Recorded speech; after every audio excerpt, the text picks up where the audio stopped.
Live and direct, live and I take no jive. Legalize it. So maybe how much can a koala bear? Koala bear, koala bear. Push me down, Josh. Koala bear. Push me down, Josh. Barry pulls a joint out of his pocket. Bill says, "Great, Barry, a reefer." Hi, and welcome back. It's the Karma Koala podcast. And I'm in Washington, D.C., talking to Karina Bashir. She's part of the Antithesis law firm. There's three of them, Jody, Matt, and Karina, and they all practice exclusively, I think, but Karina will correct me if not, in psychedelics law, or as much as possible. And as I was saying in the preamble to Karina, I'm trying to just have conversations with lawyers who practice in psychedelics law to understand how they got into it, why they do it, what they think psychedelics law is, and also what other people think psychedelics law is. So at some point we can have a better understanding of psychedelics law within the bigger US legal system, and hopefully within the international legal system over a much longer, slower period of time. Karina, sorry for the long intro, but I have to get my piece in. Welcome to the show. Thank you for being on. How did you start in psychedelics law? Well, I would like to start by thanking you for having me and for also featuring Jody Green and Matthew Brockmeyer, who I'm working with at the law firm. And yeah, I'm so happy to answer that question.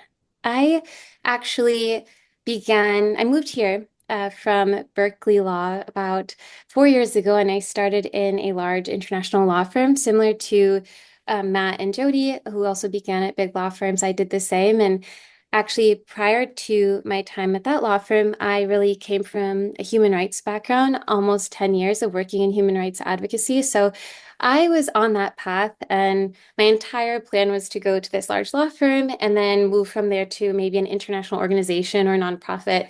And along the way, I really stumbled upon psychedelics, and it was amidst COVID and the mental health crisis. And it became very clear to me that the psychedelics movement is a human rights movement that I wanted to devote my time and energy and professional life to.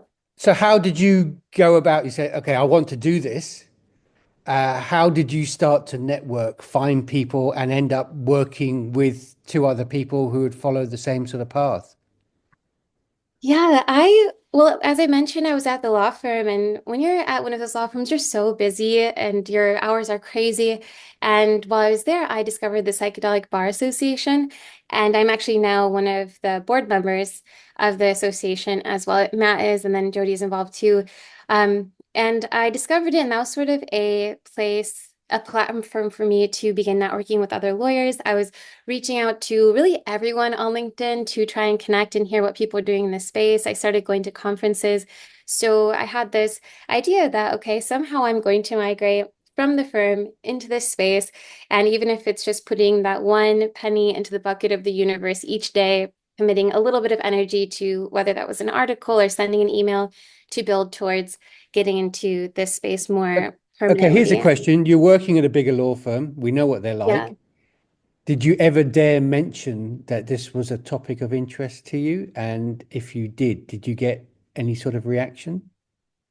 Yeah, it's an interesting question. I actually was pretty lucky at my law firm. People were receptive to me talking about it, and they even allowed me to research regulatory updates as part of my firm work related to this space, because we didn't have a super strong healthcare practice, but there were some clients who were interested. So they were pretty supportive. And actually, when I left the firm, I initially left pursuing best practices and ethics work in the space. I had designed a research project with Berkeley to be able to pursue this. And they were in support, so much so that they had given me guidance on fundraising and different things that I could do.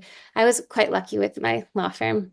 Oh, that's good. That's good. Well, that's a positive. I was expecting a sort of interesting, and that was it sort of answer. But I mean that's sort of positive. So you found that they're aware of what the future might bring in terms of this as a practice developing.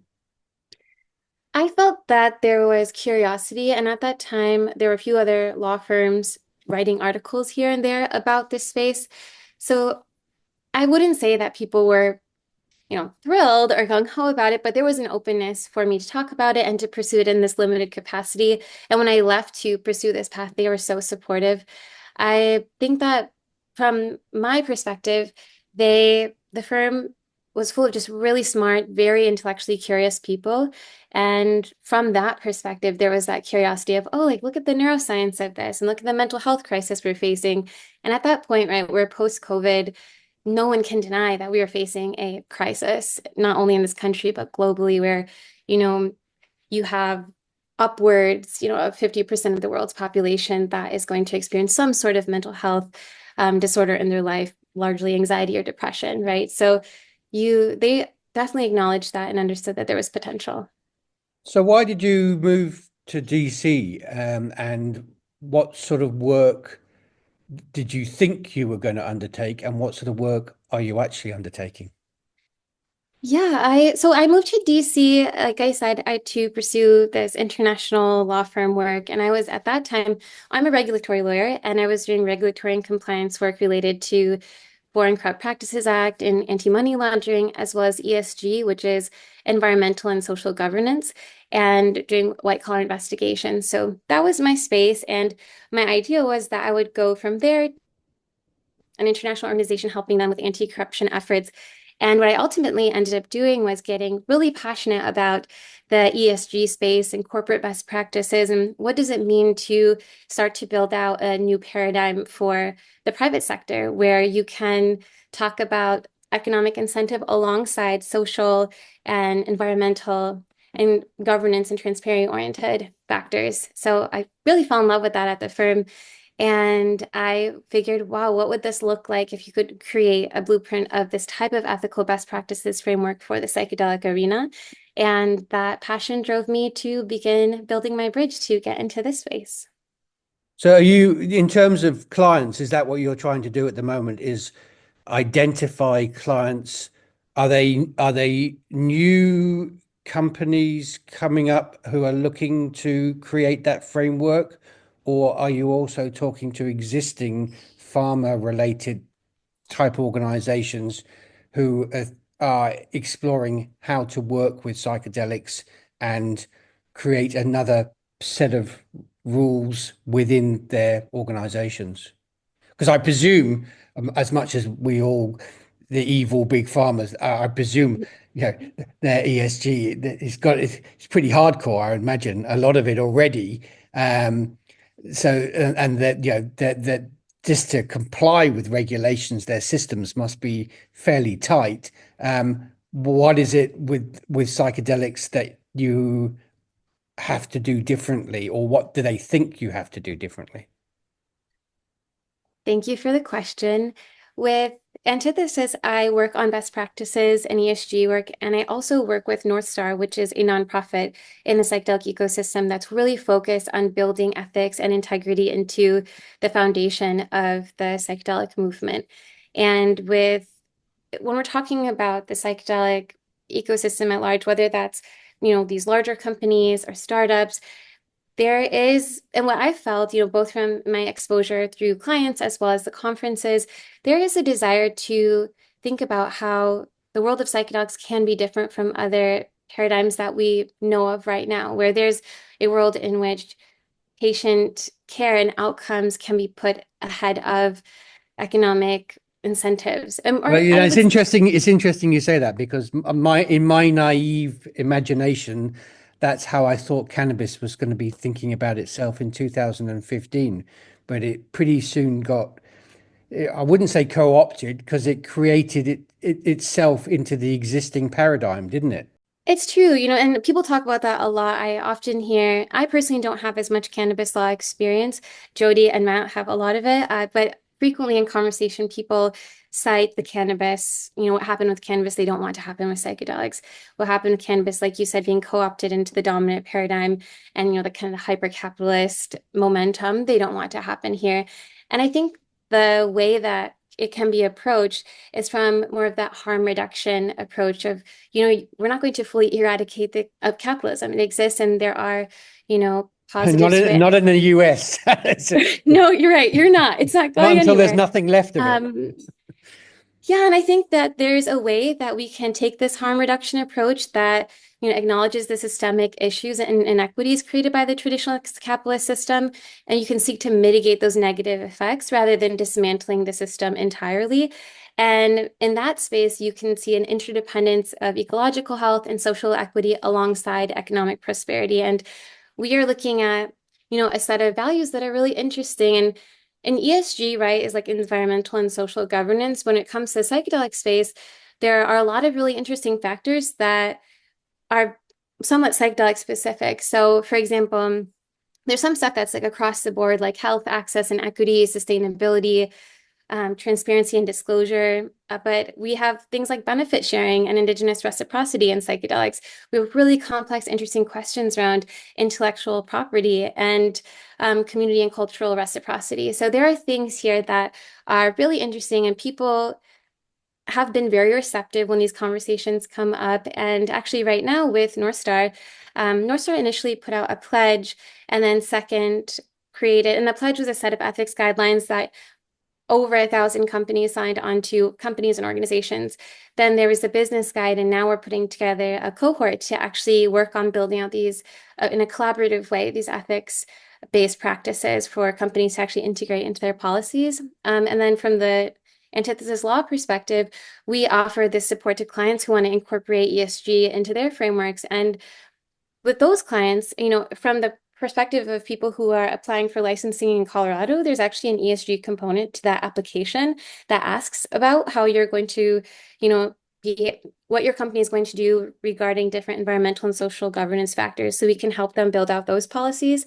And for other clients who might not be engaging in Colorado, but they see themselves as thought leaders in this space, they're proactively wanting to be, they're movers and shakers. They want to be the first one to say, hey, like these are the ethical policies that we're following. This is what integrity looks like in this new paradigm. And many of them are some of the, top companies in the arena of what they're doing within the space. And they want to be trendsetters in this really positive way, and we're helping to support them. Okay, you're in Washington, D.C. There's a sort of Yeah. dichotomy in this conversation at the moment, because you're talking about a very proactive sector. I don't want to call it an industry, because I think that's not the right word for psychedelics at any point, who want to engineer change, do things differently, and try and be as ethical as possible. In the short term, you've got a new administration whose main aim is to destroy ESG within existing corporate structures. And we would both be naive if we didn't think that in some parts of the existing corporate environment of the US, people might see the opportunity to make money from psychedelics. How are you and your clients thinking about, it's a short-term thing. Hopefully it's a short-term thing. Let's see in 4 years' time what happens. But there is that other force. Do you sense it at all? And how is that managed in terms of the law? That's interesting. I am based here in DC, though all of my work is actually In working Colorado. remotely from we have some clients that we've begun to contact here in DC and on the East Coast, but so much of the work is coming from, Colorado and California, New York to a degree. So I I think that the question around this administration's response to ESG and other certain best practices that they may not approve of, and how that's going to impact the psychedelic space. Um, that's a great question. My experience so far, and I know it's only been a month and a half, has been that, people continue to really care about this. And you see people who are working within the ecosystem have been here, many of them over a decade. People are very committed to this alternate paradigm. And I have seen that with the clients that we work with.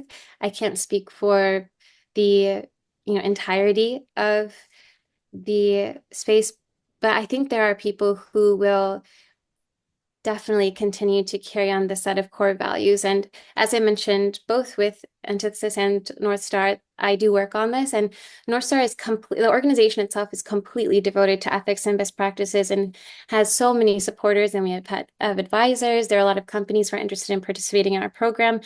So I think it's just one of those things where, it's testing the stability of the values and the core of this ecosystem. And I think that that's part of growing and the reality of evolving is there are going to be times or administrations that maybe will support certain values, and there will be other times that there will be systems of power that rub against those values, and there will be competing voices and diversity within the space. And that's, I think, part of what drives that type of innovation and open-minded thinking and curiosity that will push us forward. And I think we just have to be hopeful, and the people who are committed to those values have to continue to stay devoted.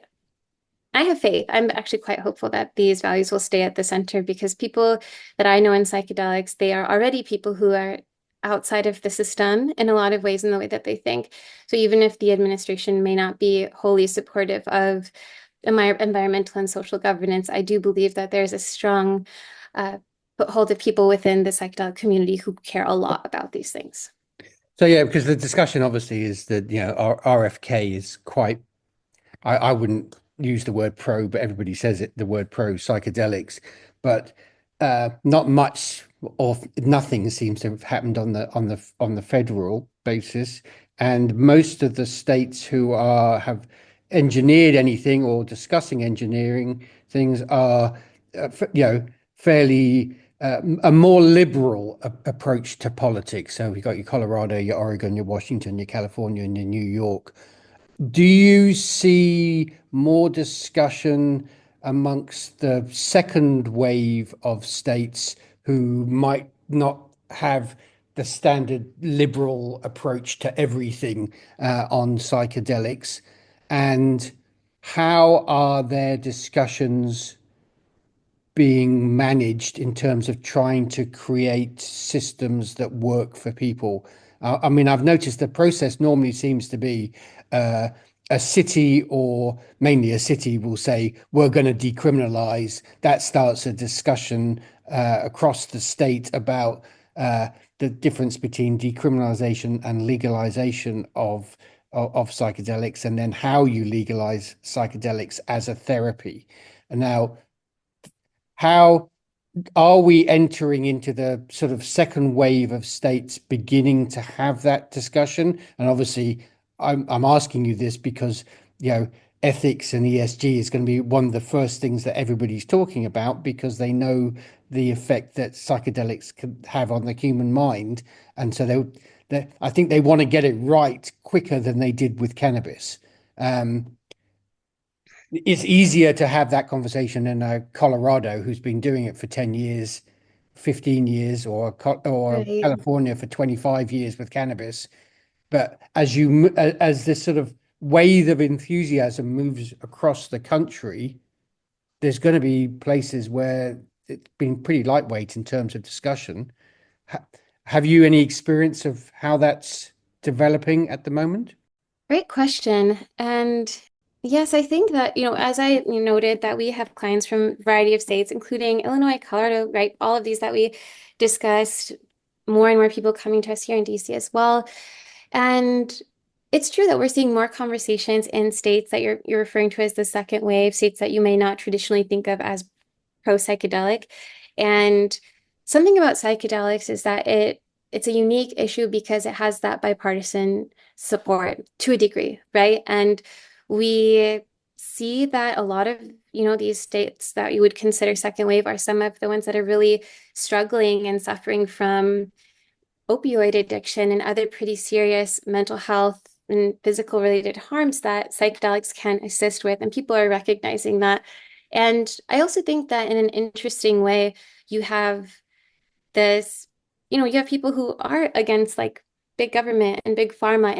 And so psychedelics does have a way of fitting within the narrative in those spaces. And maybe the ethics and best practices framework that right now I'm working on with North Star and, with an antithesis law, what we work on with our clients, maybe that's not going to fit exactly with people in one of these second wave states that you're mentioning. But I think, well, in my personal opinion, I really do believe that because of this power and potential of psychedelics to truly change the lives of so many people, while it's not for everyone, it does have that potential to help heal millions. And if there is a reality in which the only way a state would be open to, whether that's, looking at clinical trials or considering creating a route of access for their population, would be that they would be uncomfortable with accepting certain ethics-based values, I feel there needs to be some flexibility to be and prioritize the human rights approach, knowing that, my personal view is that down the road, as people heal, as they are able to operate from a place that's a little more of a higher self and centeredness, I think that there is a receptivity to more of these other values. But first things first, I think that we really just want to be able to have people have safe and equitable access. Okay, and here's another question, sort of relates to that. Those on the side of the law would call it the black market. Other people call it the underground.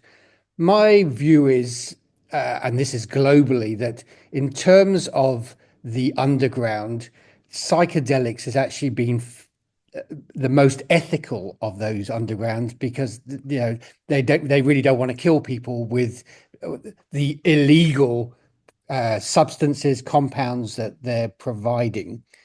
Whereas if you look at the heroin market, the cocaine market, it's a completely different world.